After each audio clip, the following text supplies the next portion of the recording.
The silence inside the emergency room at St. Mary's Hospital in Chicago shattered like glass when the doors slid open. A tall man, his shirt soaked in dried blood, stormed in carrying a half-conscious woman in his arms. "I need help. Please, somebody help," he shouted, his voice trembling between panic and control. The nurses rushed toward him. On the stretcher lay Amira Lawson, 29 years old, her natural curls matted, her lips split, her arms limp and bruised in shades of blue and violet. Some marks were old, others were fresh. She looked like someone whose pain had been building for years. The man holding her was Darius Lawson, her husband, tall, well-dressed, and with a voice that carried authority. But his eyes, they weren't desperate. They were watchful, calculating. "She fell down the stairs," he said quickly before anyone could ask. "She's clumsy like that. Hit her head on the rail." The triage nurse, Mrs. Riley, had seen many accidents in her 20 years at the ER. But something in Darius's tone made her stomach twist. He spoke too smoothly, too rehearsed. As Amira was lifted onto the gurney, she avoided eye contact with everyone. Her body shook, but not from pain, from fear. Fear that if she spoke, she'd pay for it later. "Let's move her to Trauma 1, said Dr. Celeste Moore, stepping in with calm authority. She'd seen women like Amira before, women who said, "I fell," when they meant, "I was beaten." When Darius tried to follow the medical staff inside, Nurse Jordan Miles stepped in. "I'm sorry, sir. You'll have to wait here. We need space to work." "But that's my wife," Darius snapped.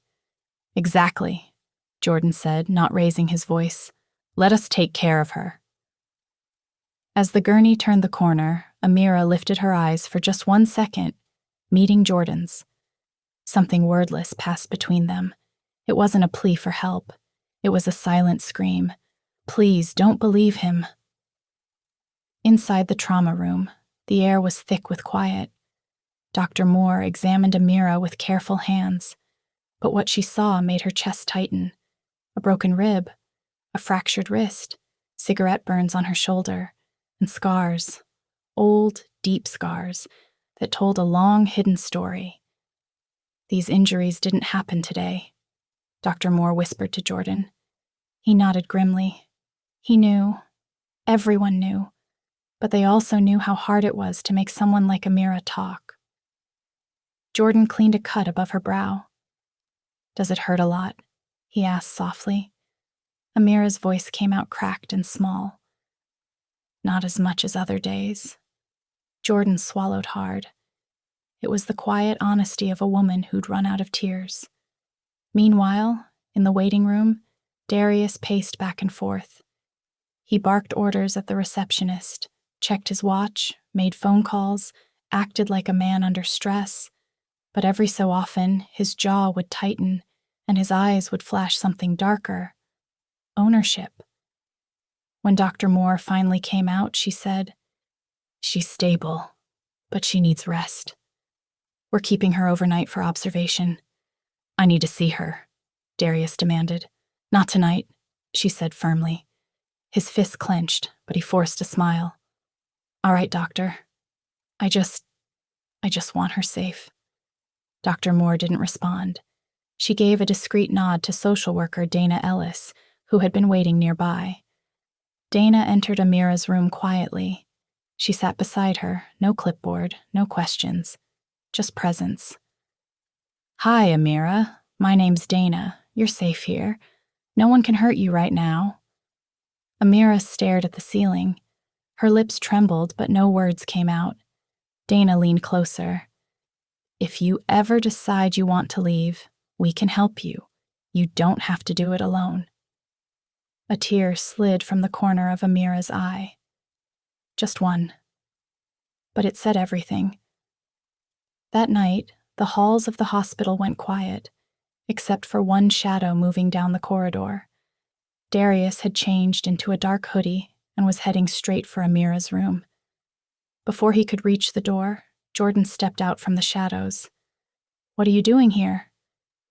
"I want to see my wife." "She's sleeping." "You need to go. She's my wife," Darius hissed.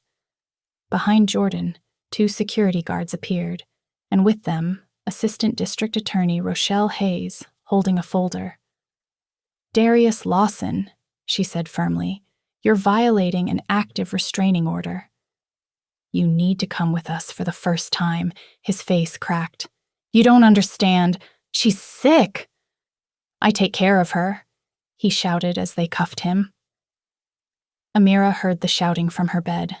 Her eyes opened when Jordan entered and whispered, "He's gone. Really gone." She didn't speak.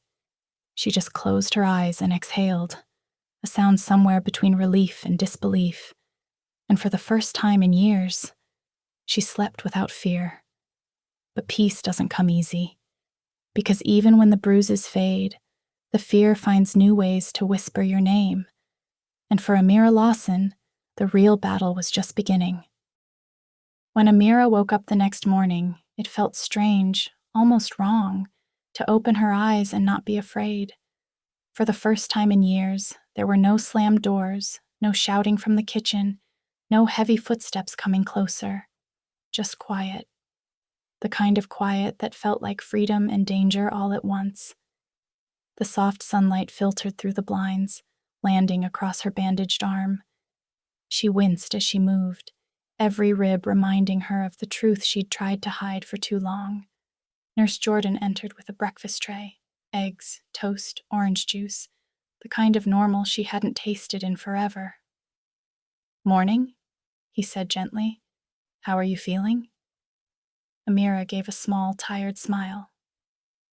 "I'm not sure." "It feels weird to breathe without waiting for him to yell." Jordan nodded, not pushing further. "We're just glad you're here. That's what matters."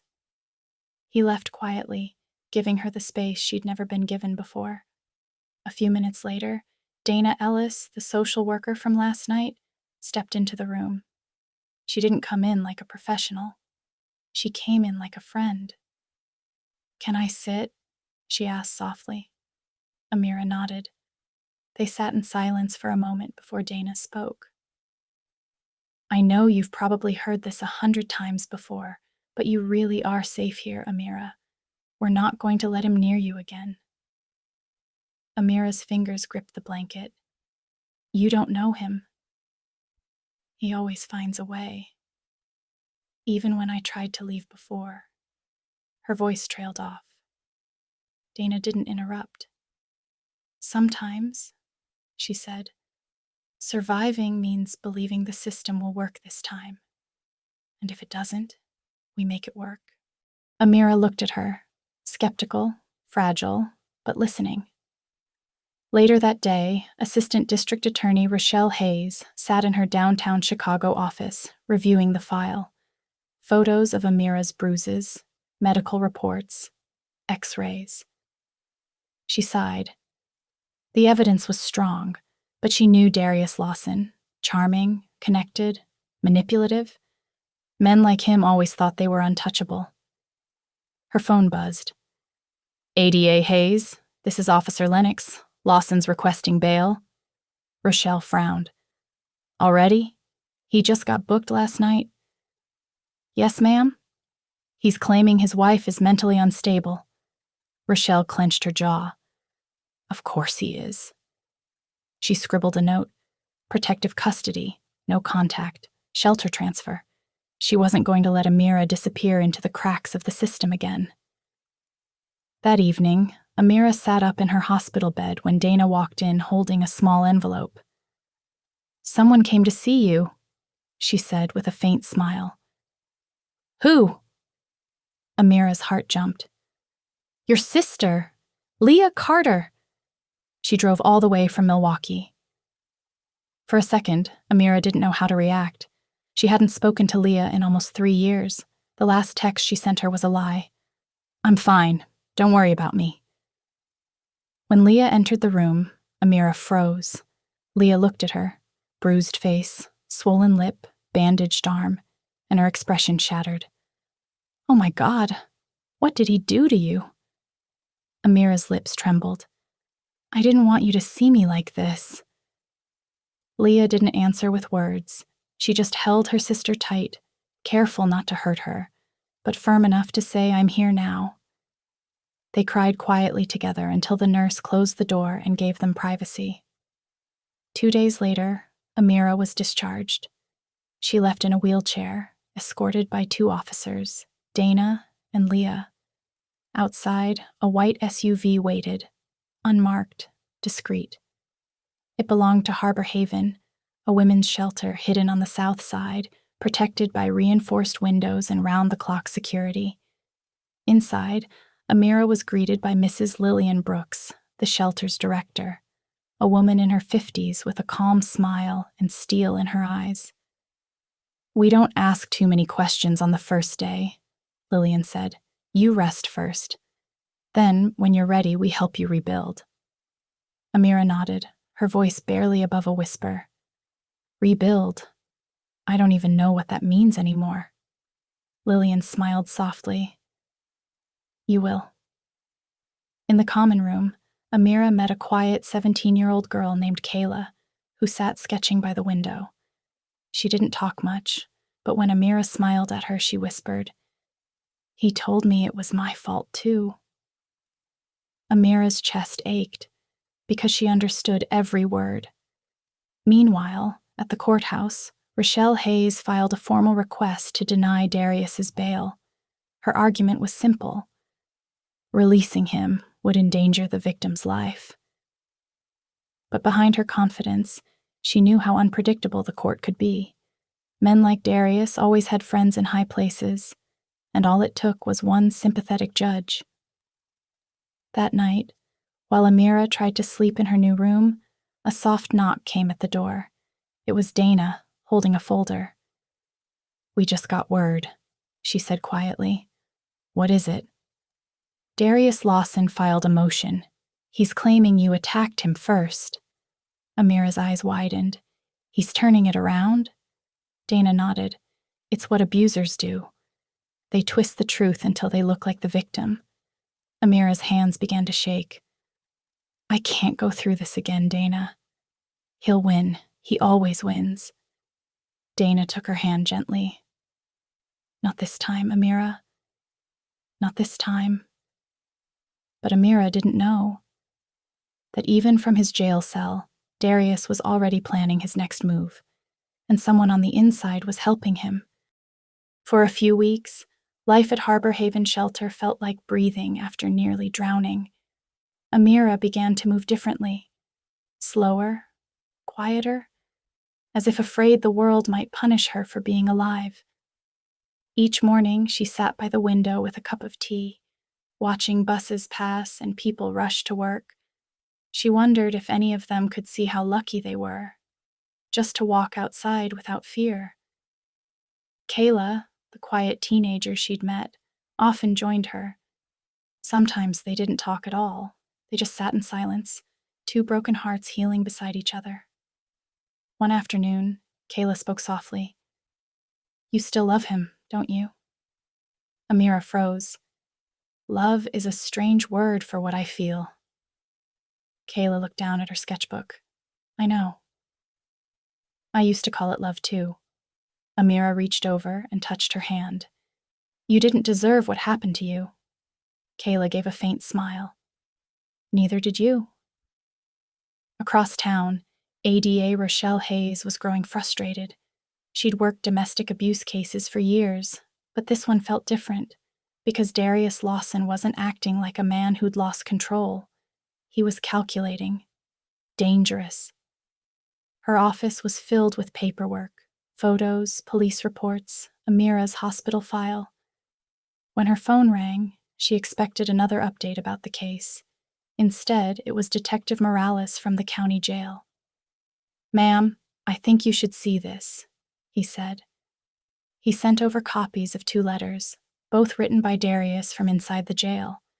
The first one read, "You're misbehaving, but I still love you. You'll come back home soon.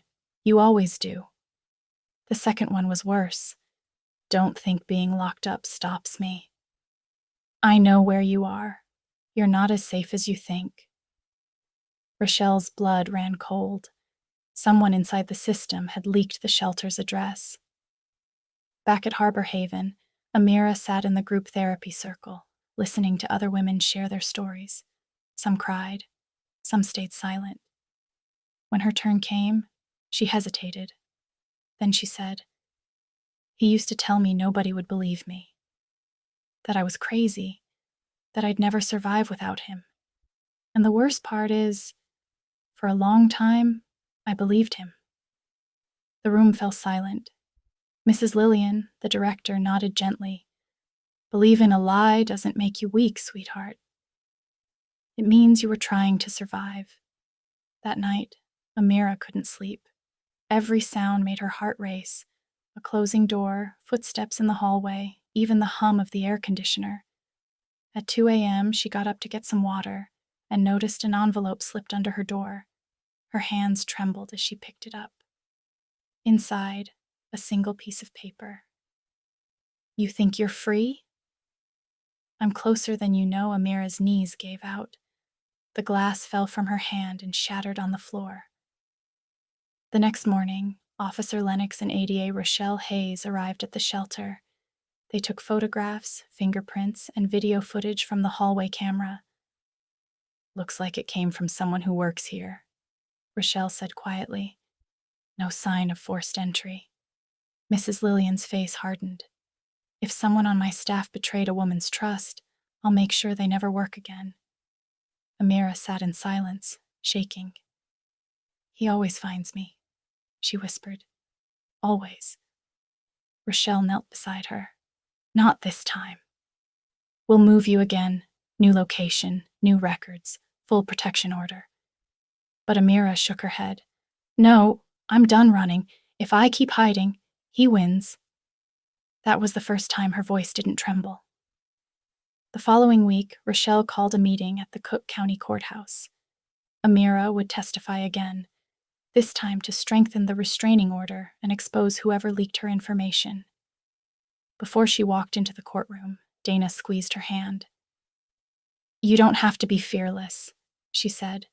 "You just have to show up." Amira took a deep breath. "Then I'm ready." On the stand, she spoke clearly. She told them about the years of control, how he isolated her, deleted her contacts, made her quit her job, how she'd wear long sleeves in July to hide bruises, how he'd whisper, "You belong to me," after every apology. Rochelle asked her one last question. "Why did you finally leave?" Amira's eyes glistened. "Because I realized staying meant dying slowly." The courtroom was silent. Even the judge looked moved. That night, back at the shelter, Amira sat outside under the weak glow of a streetlight. Kayla joined her, holding a folded piece of paper. "I wrote something," she said, "for you." It was a short poem, raw and honest. "You showed me pain can have a heartbeat and still choose to live." Amira hugged her tightly. For the first time in months, she felt something like peace, fragile, but real. But peace doesn't last long when the past refuses to die. The next day, Mrs. Lillian rushed into the common room, phone in hand. Her voice was shaking. "They just approved Darius Lawson's bail. He's getting out tomorrow." Amira froze. The tea slipped from her hand, spilling across the floor. "He's getting out?" she whispered. Dana's eyes filled with fear. "We'll move you again." "Tonight." But Amira shook her head slowly, a strange calm settling over her face. "No," she said quietly. "He's taken everything from me already. This time, I'm not the one who's running." Because when Darius Lawson walked out of that jail, he thought he'd find the same broken woman. But what he didn't know was that Amira Lawson was no longer his victim. She was about to become his reckoning, The morning Darius Lawson walked out of the county jail, the Chicago sky was gray, that kind of gray that feels heavy, like it knows something terrible is coming. He stepped into the cold air wearing a smug grin and a pressed suit, his attorney by his side. "Just a misunderstanding," he told the news cameras waiting outside. "My wife's unwell. She needs me." Behind those calm words was a threat only Amira would understand. At Harbor Haven, word spread fast. The women whispered in fear. Some packed their bags just in case. But Amira, she didn't flinch this time. She sat at the dining table, reading the newspaper headline. "Businessman Darius Lawson released on bail after domestic violence charges." She stared at his face, confident, polished, untouchable, and whispered to herself, "Not anymore." When Dana entered, she expected tears. Instead, she found Amira writing something in a small notebook. "Are you okay?" Dana asked. Amira looked up. "No, but I'm done being afraid. It's time he hears the truth. From me." 2 days later, Amira stood in front of the Cook County Courthouse, the same building where she once whispered her testimony through trembling lips. This time, she walked in with her shoulders straight and her head high. Leah was beside her. Rochelle was waiting inside with stacks of evidence: photos, hospital reports, letters, and a new witness list. The courtroom buzzed with low murmurs. Reporters lined the back row, and at the front sat Darius Lawson, calm, collected, pretending to be the wronged husband. When he saw Amira, his eyes narrowed. She didn't look broken anymore. That scared him more than anything. When the clerk called her name, Amira stepped onto the witness stand. The judge's gavel echoed through the room. "Ms. Lawson," the judge said, "you may begin your statement." Amira took a deep breath. Her voice wavered at first, but only for a moment. "For 6 years, I lived with a man who told me who to be, what to wear, who to talk to. The first time he hit me, he cried for 3 days. The second time, he said I made him do it. After that, he didn't bother apologizing. He said I was lucky he loved me at all." She paused, her eyes glistening. "I stayed because I thought I was the problem. I stayed because I was scared of what would happen if I left. But now I know the only thing worse than leaving him was staying." The courtroom was silent. Even the sound of the air conditioner seemed to hold its breath. Rochelle presented the evidence: the threatening letters, the medical records, testimonies from Dr. Celeste Moore and Nurse Jordan Miles. Then she called the final witness, Kayla. When the young girl stepped forward, Darius smirked until she spoke. "I didn't know Amira before the shelter. But when I met her, I wanted to give up. I thought nobody cared, but she did. She told me I still mattered, that I could start again. If she could walk away from fear, maybe I could too." She looked directly at him. "You didn't just hurt her. You tried to destroy every woman who ever loved you. But she's still standing." The courtroom broke into quiet murmurs. Even the judge's eyes softened. Darius slammed his fist on the table. "This is a circus. That woman's my wife," he yelled. "Not anymore," Amira said calmly, looking straight at him. "You lost that right the moment you raised your hand." When the judge finally delivered the verdict, her voice was steady, sharp, and final. "Darius Lawson, this court finds you guilty of aggravated assault, domestic battery, and making terroristic threats. You are hereby sentenced to 9 years in state prison, with no possibility of early release. A permanent restraining order will remain in effect indefinitely." The gavel fell. Darius shouted something as the deputies dragged him away, but no one listened. Not even Amira, because for the first time, she wasn't his prisoner. She was his proof that he could no longer break what he didn't own. Weeks later, Amira stood in her new apartment, a small place near Bronzeville that she shared with her sister Leah. The walls were painted a soft yellow. A little sunlight poured through the kitchen window, warming the wooden table. There were flowers, laughter, silence, the kind that heals. Amira looked in the mirror. The scars were still there, faint but real. But when she saw them now, she didn't flinch. They weren't reminders of pain. They were evidence of survival. One afternoon, Dana visited her with a proposal. "We're starting a peer counseling program at Harbor Haven," she said. "We want survivors helping survivors. The women there, they need someone who's lived it, not just studied it. Would you consider joining us?" Amira smiled through tears. "I don't want to forget what happened," she said. "I just want to make sure it means something."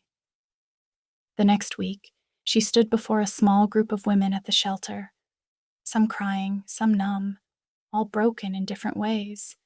She didn't bring notes. She just spoke. "I can't promise the fear goes away overnight. I can't promise you won't think about going back. But I can promise you this. The moment you stop believing you deserve the pain, everything changes. Freedom doesn't come all at once. It comes in pieces. One breath, one truth, one brave choice at a time."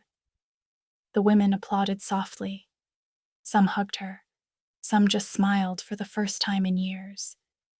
That night, Amira sat by her window, writing in her journal. "I didn't heal," she wrote. "I rebuilt myself. And that is worth more than any cure." She closed the notebook, turned off the lamp, and let herself breathe in the quiet. For once, the silence didn't scare her. It felt like peace. Because sometimes the most powerful revenge is simply surviving and never letting them write your story again. Did you like the story? And which city are you listening from? Let's meet in the comments. If you like this story, you can support me by sending a comment so I can keep bringing more emotional life stories like this. Thank you so much for your sweet support. I always look forward to reading your thoughts below. Don't forget to subscribe, and I'll see you in the next life story. With love and respect.